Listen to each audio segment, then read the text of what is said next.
This is an afternoon of poetry, and a style of poetry maybe some of you have heard and some of you haven't, but we know it's an opportunity for you to be exposed and to enjoy and just sit back and relax and put on your ears. So I hope you'll be inspired not only to read more, but that you would be inspired to write. For all of you who are looking for a way to self-express, poetry is one of those avenues to travel. A poet once said, "There is no greater agony than bearing an untold story inside you." And poetry is that one way to tell your untold story. So today we will hear some untold stories in the form of spoken word, which is a broad term for poetry that is intended for performance. And our guests will expound on that. We will have an opportunity at the end of the performances for a question and answer session. So without further ado, we're going to start our program. To open up for our guest poet today is Christopher Rhodes. He's a fellow poet and a graduate of Hopewell High, class of 2019. Yay! Okay, you can do better than that. Come on. Wake up. I know that lunch is in the bottom of your stomach, so let's see if we can wake it up. Chris is the two-time champion of slam poetry here at HHS. We had 2 poetry slam contests, and he was the winner of both back-to-back. So he is our slam poetry champion. Currently, he is a youth specialist assistant in the Hopewell City School Districts.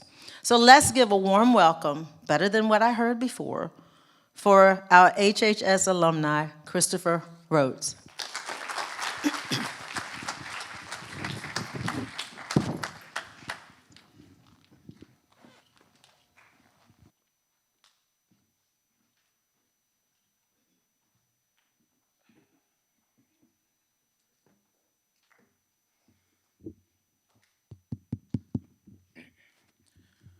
How y'all doing this afternoon? See, you're about to see 2 different kinds of poetry. See, more, I'm a slam poet, so my poems come off more aggressive, whereas our guest here is a performance poet. He also does slam, but his stuff's gonna be a little bit more different from mine. Just wanted y'all to know if y'all realize the difference. So, not gonna lie, I'm a sucker for a good love story. They don't make me soft. I'm just expanded. I'm cultured. So, my favorite love story. My favorite love story is filled with failure and glory. See, when all was gone, I knew with you is where I belonged. You heard my words, you absorbed my tears. You kissed my wounds and vanished my fears. You made me a champion when I was a nobody. You showed me what the smell of a rose dipped in chocolate felt like. You gave me the wisdom to realize that words could tip the scales that weigh us down. You showed me that the N-word, no matter the skin color, is still absurd. You gave me everything. When I was 17, you gave me my brother Douglas, and this fire within, he taught me to burn it.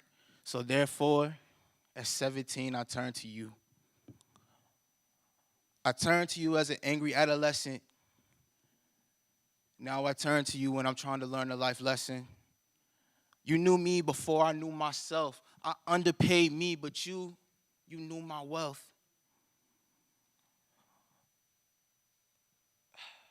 You spoke the words that I could not speak myself. See, you gave me so much more, and I know that my son that I've kissed on his forehead will give you even more. See, to me, you were more than a pencil in a world filled with paper. No, my dearest love, poetry, you are my savior. Thank you.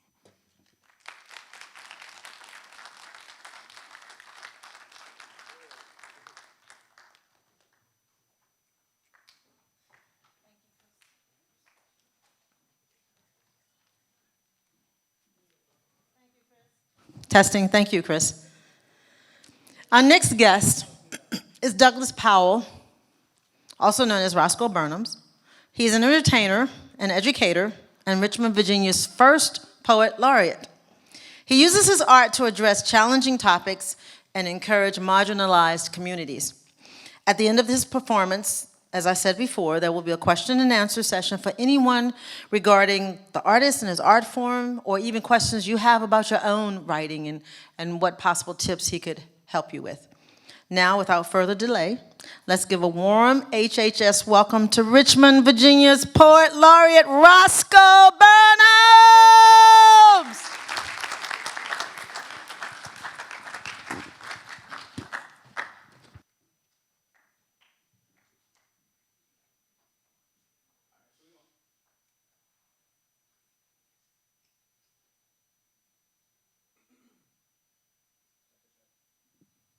Check, there we go. All right, so we're gonna work on this energy a little bit. If you're feeling good, say word. Word, word. You're not in class right now, so, be happy, If you're not feeling that great, say word. Okay, all right, I say about half and half. I got it. If you're ready to go home, say word. Ah, there it is. Okay, so let's harness that energy right there. Let's harness that energy right there and keep that love going, right? I need you to be as enthusiastic the rest of this performance as you are about the idea of going home right now. I need that. Poetry is an interactive experience, right? So when poets get on stage, or any artist gets on stage, you clap them all the way up to the stage. You clap vigorously, show them love and appreciation as they come up to the stage. When poems are done, right, you clap, show the appreciation for the poem or for the poet. So let's give Chris a round of applause. Y'all can do better than that. Appreciate you. So here's some rules. So here's where we get a little poetry cliche kind of. So when the poem is happening, if you hear things in the poem that speak to you, hit you in a certain way, then this is when you break out your poetry snaps. Let me see your poetry snaps. Okay, good. Oh, you too cool for a poetry snap? Oh, okay, that's all right. So that's the etiquette, all right, in most spaces across the country. Now I come from the South, with an F, South. It's a little louder down south. So if you hear something that you like, you can be expressive. You can shout, yell, amen, hallelujah, anything you would probably do at a Baptist church. You can even crank out a yes every once in a while. You know what I mean? Just to show that you appreciate, you appreciate what's happening on the stage. Say word. Cool. I love this really enthusiastic section, right here. All right. So I want to get warmed up a little bit. Is it cool if I get warmed up real quick? Say word. Cool. So I be giving leaders reassurance and follow with some direction, some freedom from the pressure, bring joy from the depression, from life's random oppressions, life lessons. That's what I'm stressing, no question. Whatever I'm testing out, that's what I'm besting, no guessing. It's what I know, it's a blessing. It's not a show, it's confessions. I cut beef like a delicatessen, so my mind's never stressing. Whenever I'm teaching a message, I'm preaching a session of life, morals, and ethics. Don't let this be upsetting. The background that I'm setting ain't vexing. I'm educating through these verbs and I'm flexing, so check it. I ain't soft, I ain't the homie to mess with. Destroying the game to rebuild it, don't get caught in the wreckage. I'm so definitive, the wreckage might be all that you left in. What I spit is a gift, and I got more hits than Tekken. All right, that's it. That's all I got. Whew, man, I'm getting old.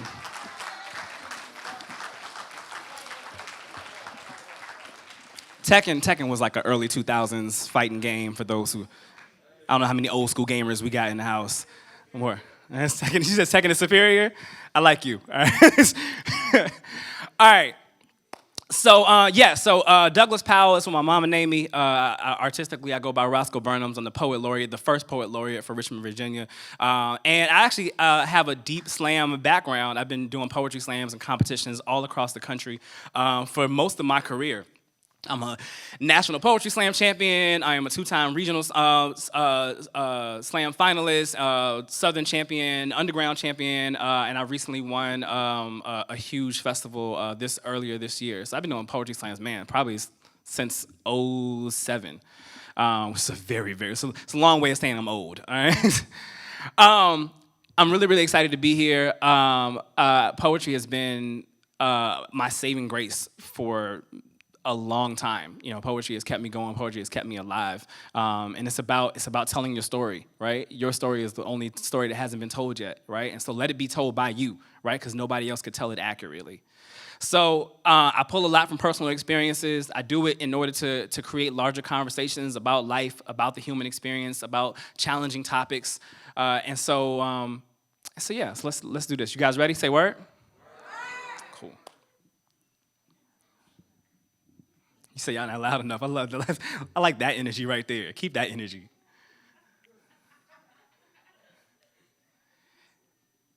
Jazz singer Ma Rainey. She said, white folks say the blues come out, but they don't know how it got there. So I give you this timeline of history and music. We went from drum call to call for freedom. From plucking on banjos to bondage on a ship. From djembes to Django, we are survivors. And here we are crashed on the soil of tobacco, cotton, sharecropping fingers, coarse like their hair, or coarse like the lashes on their back, coarse like their pain, harmonized in the key of trauma, or traumatized to the harm of being a minority, looking for the freedom notes. The slave song rebellion anthem mapping north like a Union soldier's bugle, singing a Negro spiritual like.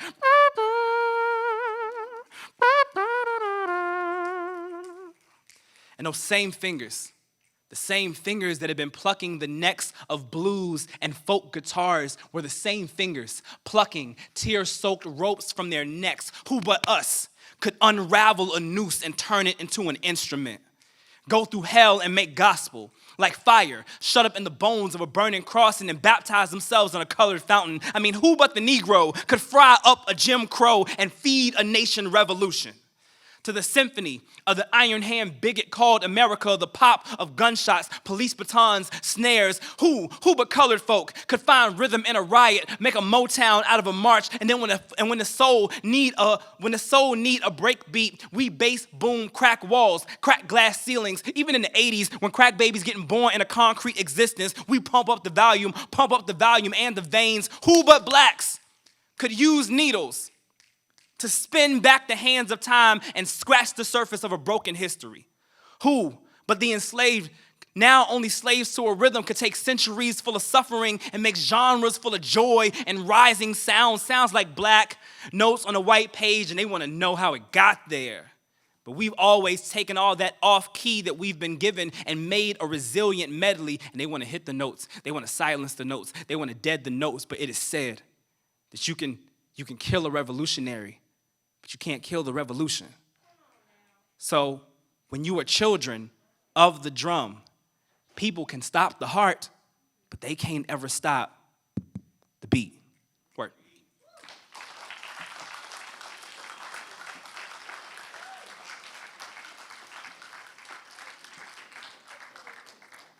I heard a couple of oohs and ums and a come on now. I appreciate all that. I appreciate all that.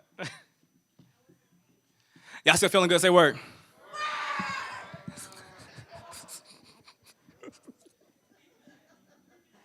I'm gonna take it. I like that. I'm gonna take that energy. I appreciate it. I appreciate it. We're still in a time where we're still dealing with a lot of biases and a lot of stigmas and a lot of things that separate us. And change is happening, but sometimes change doesn't happen as fast as we like. I'm learning that as I get older, and it can be frustrating. But the goal is to be determined, right? The goal is to stay the course. If you really want to see change in your community, if you really want to see change in your country, you have to be a part of that in whatever way that you can, to break all these biases that as a culture we've attached ourselves to. And it doesn't just stop at talking about race, right? That's all the things, right? It's about masculinity, it's about feminism, it's about gender. Like there's all these things that we've seen over time that have divided us. And it's not fair. It's not fair to those people who are marginalized by those biases. And so this is how I help create change. This is what spoke to me, and this is how this is the medium that I want to use to make that happen.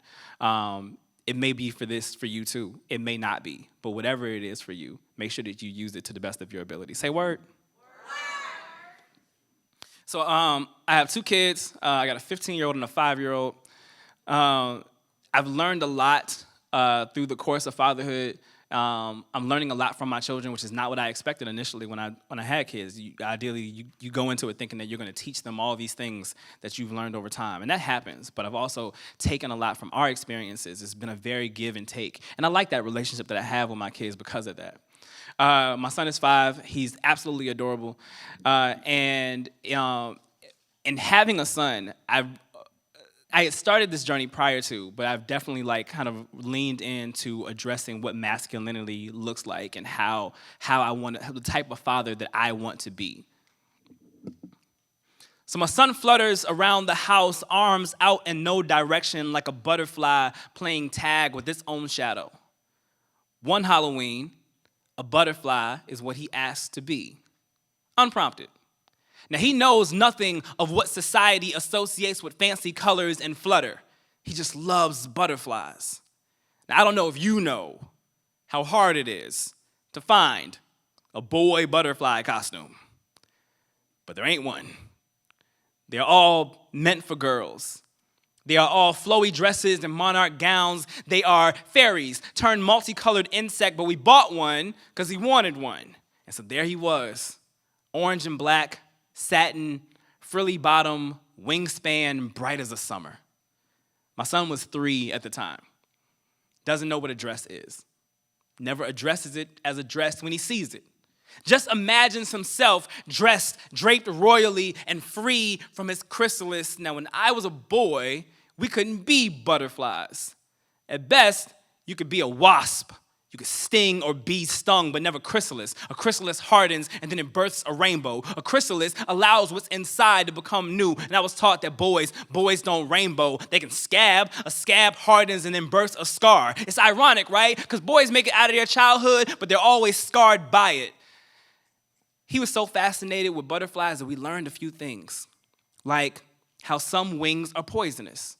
And ain't that a metaphor for a boy born into toxic, carrying it on his body, on his back, dangerous when he just wants to be beautiful, wants to stop and smell the roses? My son still stops mid-stride to admire the flower or a sky or the beauty in just being alive. He is a kaleidoscope of emotions and always breaking free. But butterflies, they're so easy to break.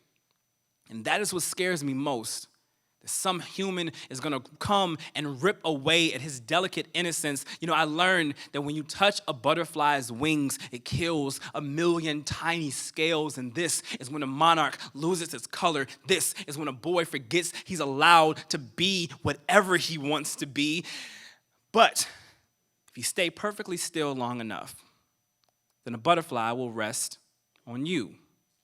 So now I'm trying to soften my primitive hands so that he lives like a butterfly and doesn't die like a man. Instead, I admire him as he twirls and boasts and still plays with all the trucks and trains and little boy things. And sometimes he will rest his head on my palm as if to tell me, thank you for giving him wings.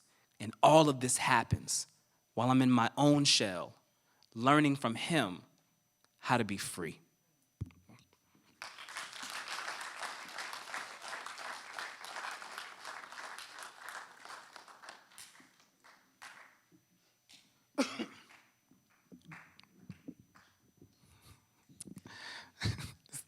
Random delayed snap that just happened. Some wave across the middle section.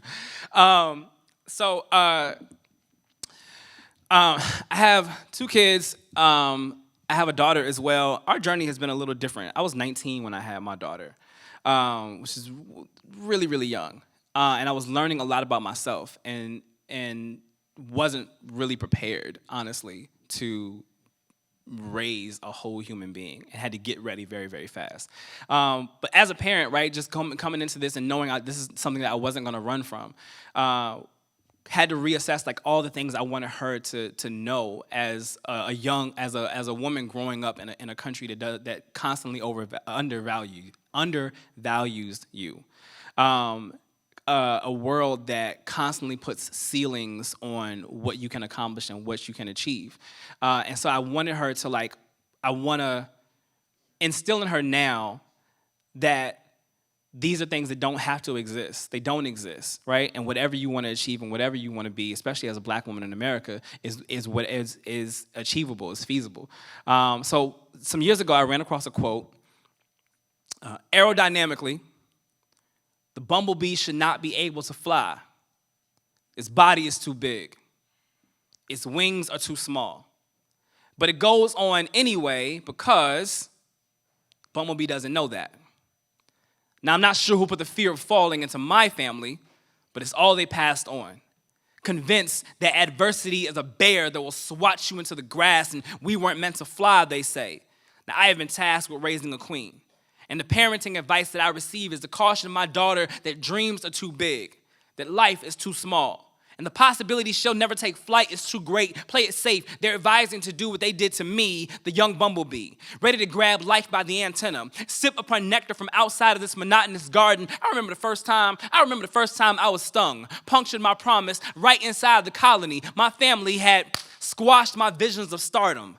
But I learned later that it wasn't their fault, that their family had clipped their fluttering aspirations when they were just a larva. They say, stay inside the hive. You will thrive more if you just get a good job and you make a lot of honey.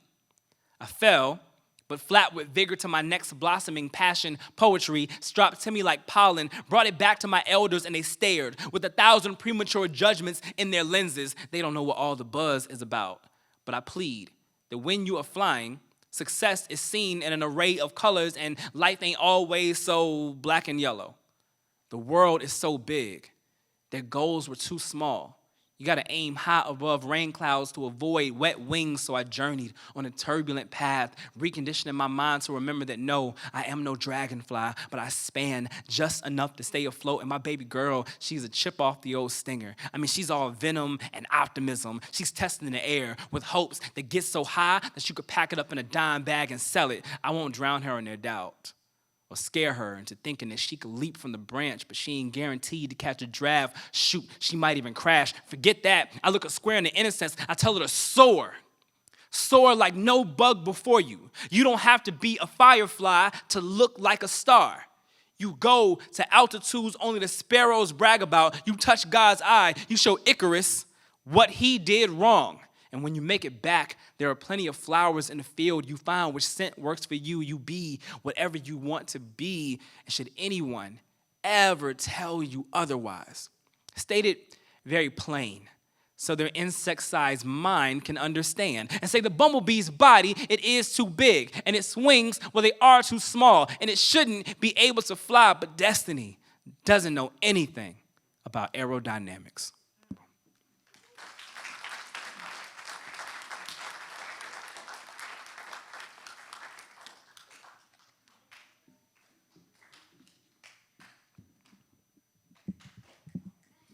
We still live in unfortunately, we still largely live in a society that kind of wants to box you in, right? It wants to kind of put all these different labels on you so that it can understand you the way it wants to understand you. And we're learning over time that that's not the case, right? Humans are so individualized that you can't put people in these boxes, right?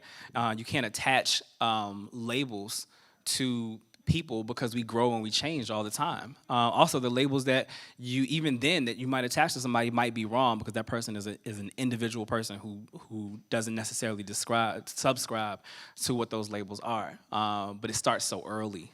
And so as a result, we respond. We respond to all the things that we're presented to in our environment, in our communities. And so a lot of those times, those things are trauma responses, right? We go through these traumatic things, we experience things, and then we respond to it. It's an act of survival, right? I worked in education for a really, really long time. I loved it. I've worked with every grade level from kindergarten to college.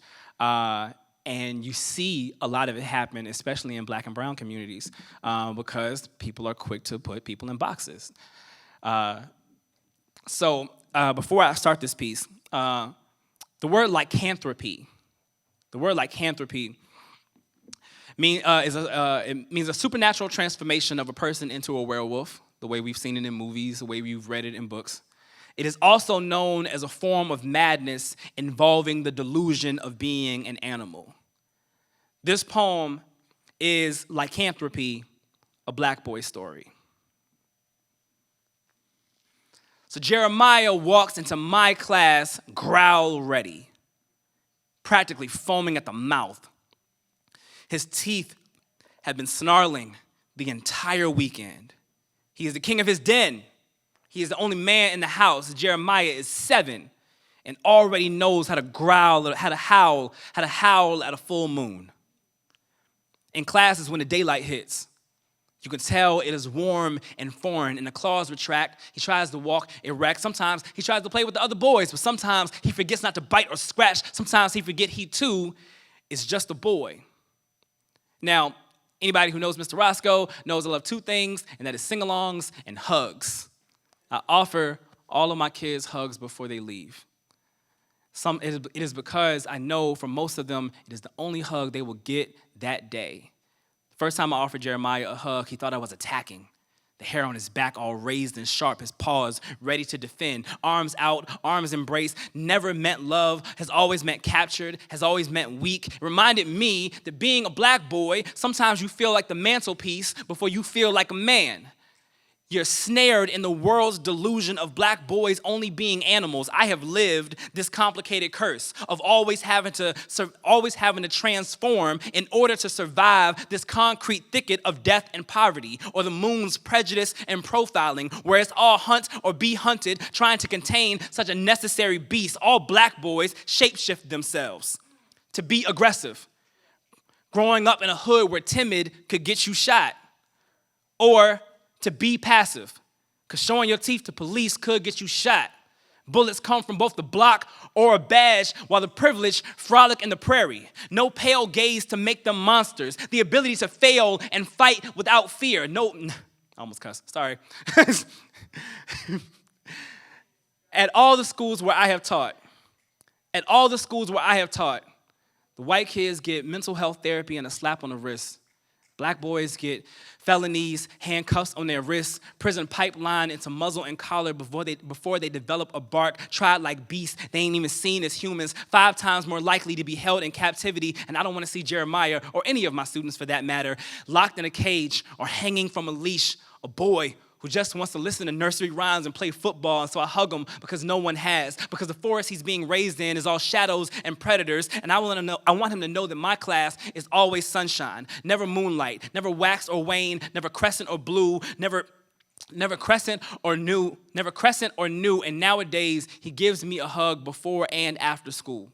He knows that he is not folklore. He is not some unnatural thing, just a boy. Never has to be a beast, just a boy, no matter what he sees in the forest, and no matter what the moon says. Word.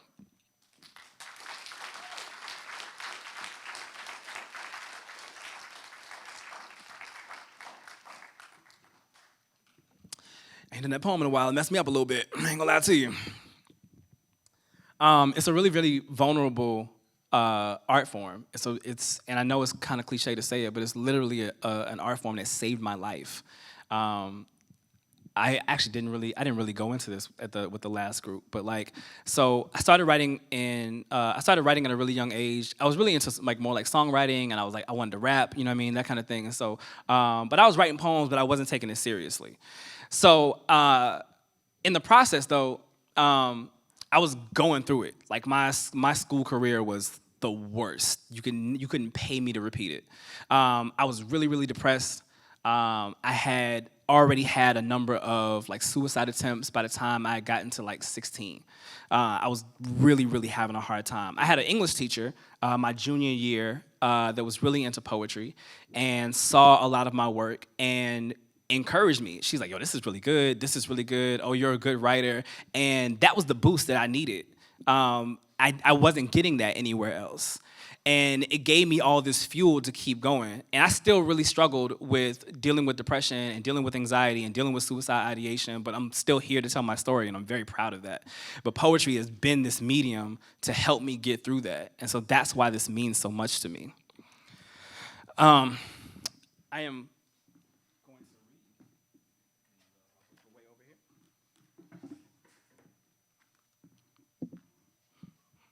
You guys are getting a completely different set than the last group.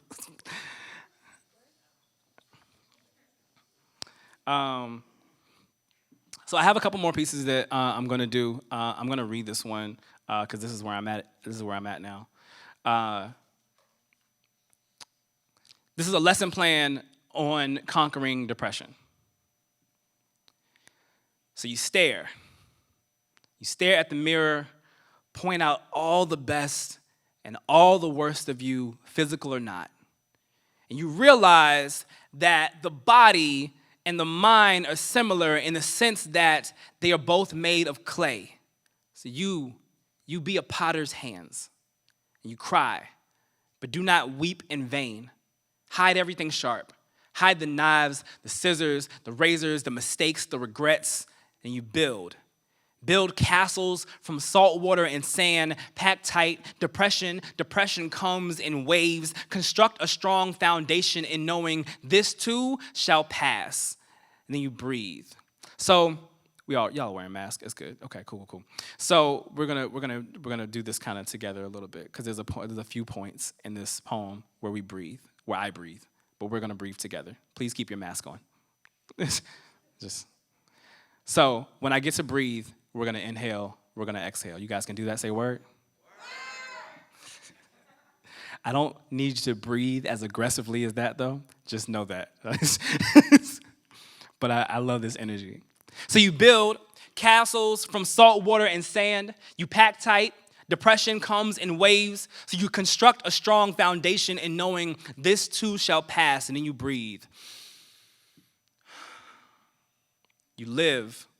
Even through the death, you lie to all your lies. You make them believe they can be real boys someday too. Tell them every time their nose grows, they are 1 inch closer to cutting the strings. Repeat, I am not depressed. Depression is death, and I am alive. I am alive. I live, and then you love. You love, and you be honest. You be honest to the people you love. You love honestly. You let all your honest loves love you. And then you stare at the sky when you walk. Now it's going to be grimace and gasp on the first attempt. I mean, self-esteem is kind of like a pinched nerve. It is patience that heals. And then you breathe. You create. You create instead of wishing for better days. Wishing is for stars and children. Wishing doesn't go anywhere. Wishing withers and wilts. Wishing has no blossom. Wishing is a verb, but wishing is not an action. You write until your hands can only grip pencils and pens and loved ones. And you write until your hands can only grip pencils, pens, and loved ones. And you read. Read all those suicide notes buried like old love letters. Read them with a mouthful of puns. Read them ridiculous until you can't take this blue funk seriously anymore. And then you breathe. You stare, you cry, you build, and you breathe. You live, you love, you stare, you breathe. You create, you write, you read, you breathe, and you repeat, and you repeat, and you repeat, and you repeat, and you repeat. Work.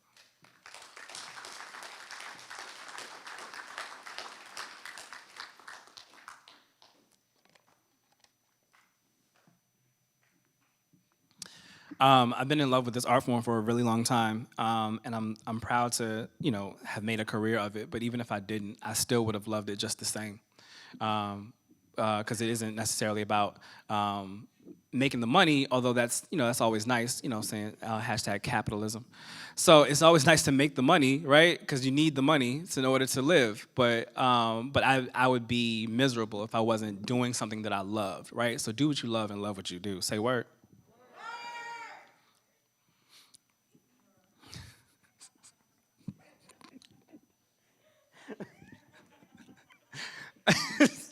I don't know, I don't know if the people around you are really, really annoyed. I'm really having a good time with you here.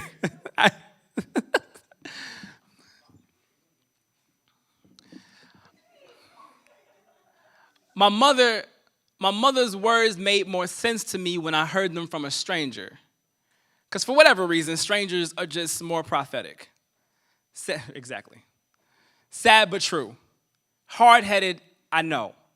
But things I had already known, I had learned again on my own, only to find my mother was right almost all the time. I was too close to the word. Makes me think that they didn't believe in Jesus then because he lived amongst his peers.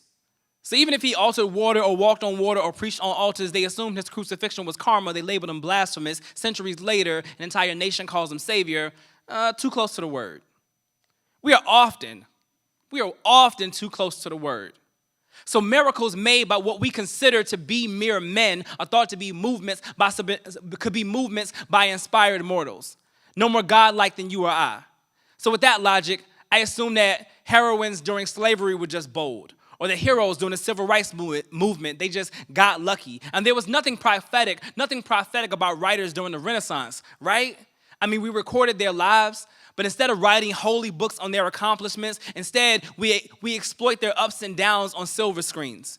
Musicians or activists who have touched our hearts don't get a Hallmark holiday where the world stops its rotation, but centuries from now, I think they'll say how Langston and Maya wrote the world into fruition, how Martin Luther was a king who was bigger than Christianity, how Malcolm was bigger than Islam, how Gandhi was better than Hindu, how Mother Teresa was, Shiva, how Cobain was crucified by demons, how Marley was Moses, how Michael Jackson moonwalked across constellations, how Ray Charles healed the blind, how Jerry Garcia raised the dead.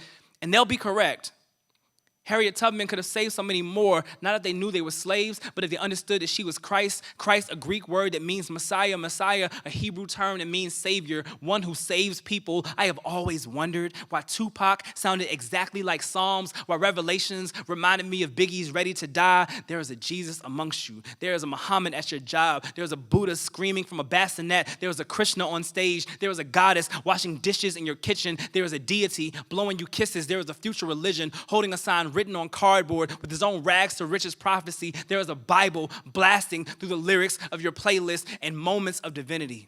In the beautiful silence of two lovers, or watching an artist paint the world in 6 minutes and rest on the 7th, we are very, very close to the word. You just gotta listen. That's my time, y'all. I appreciate you. Thank you, Miss Allen, for having me. I look forward to your questions.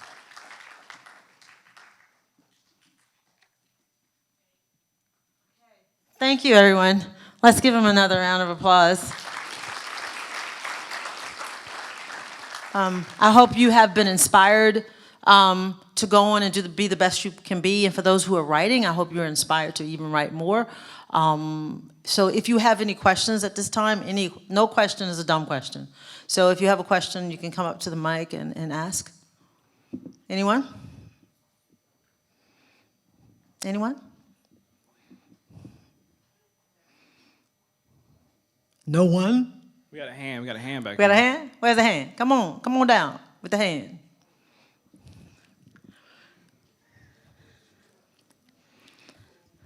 Let's see, make sure. Is it on? Testing. For someone aspiring to get into poetry, what would you yourself give as advice?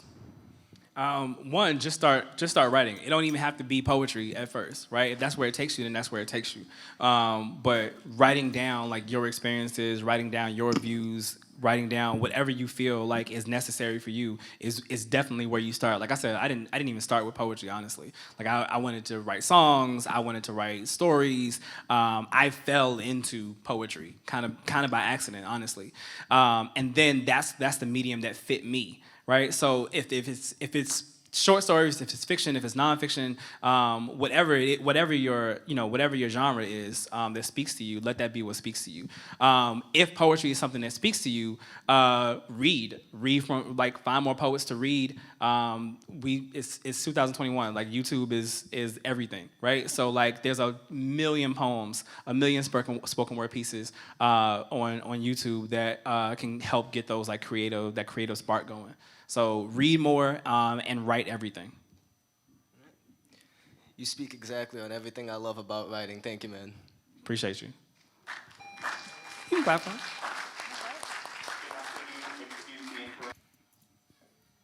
Would you consider being a poet your career? Would I consider being a poet my career? Yeah, so I've been a career poet. Well, I've been doing poetry professionally for about 14 years. In the midst of that, like I worked as a teacher for a while. I worked in education for years, and did kind of poetry in addition to that, right? So I would be hitting the road, going to a show, performing at a school, a university, or whatever, and then have to, get home the next morning because I had a class, or whatever job I was doing at the time. For the last about 4 or 5 years, I've only done poetry. So it's all workshops, performances, selling books, that kind of thing. Would you, from a financial point of view, would you consider being a poet beneficial? Yeah, I pay all my bills and feed my kids this way, so I say I'm doing all right at this point. You know what I mean? But it's a journey. When I started out, I was the classic starving artist. I wasn't making no bread like doing poetry, and I was trying to get into whatever events I could. It was not paying a lot. My first feature paid $50. And a meal. That's how they compensated me. So, but I worked up over time. You build your reputation. You put out more product, more merchandise. Now it's books. Back then it was albums.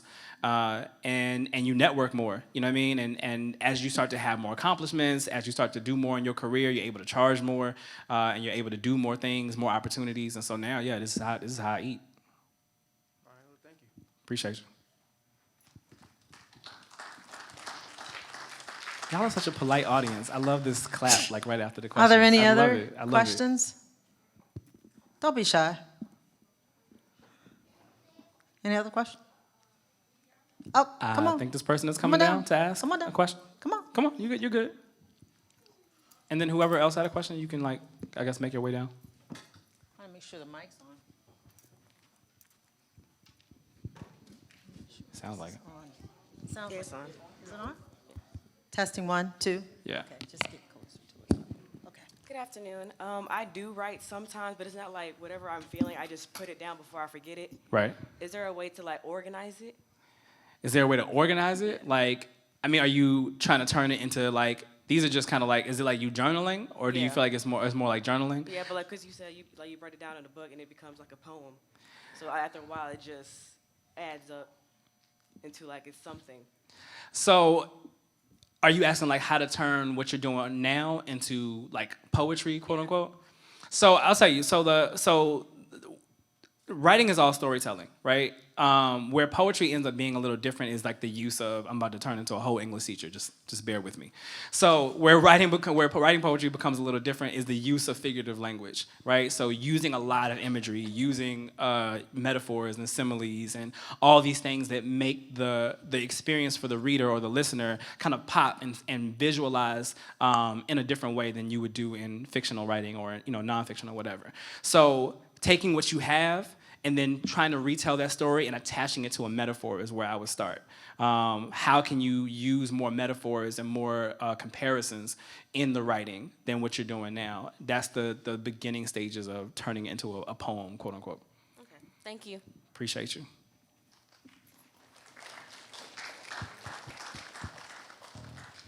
And come to the workshop, because we're going to be talking more about that next week.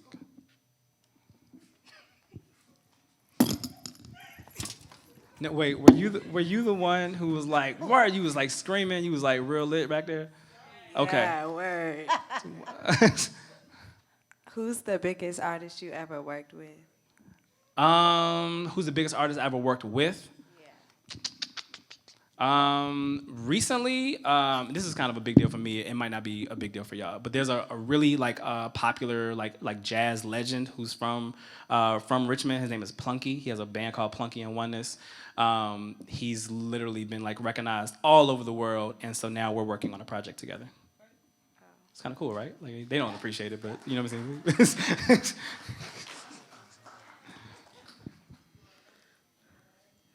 Anyone else?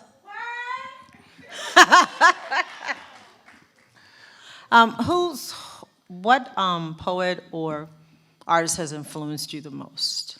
What artists have influenced me the most? So I know I'm supposed to give a list of poets, but when I started writing, it was Prince, Outkast, That's me being honest. It was Prince and Outkast, and then I was listening to like a lot of Common, who's like a rapper out of Chicago. And then like by the time I got to high school was when I really started like reading more like authors, more poets. So it was like Sonia Sanchez, Langston Hughes, Maya Angelou, some Edgar Allan Poe stuff.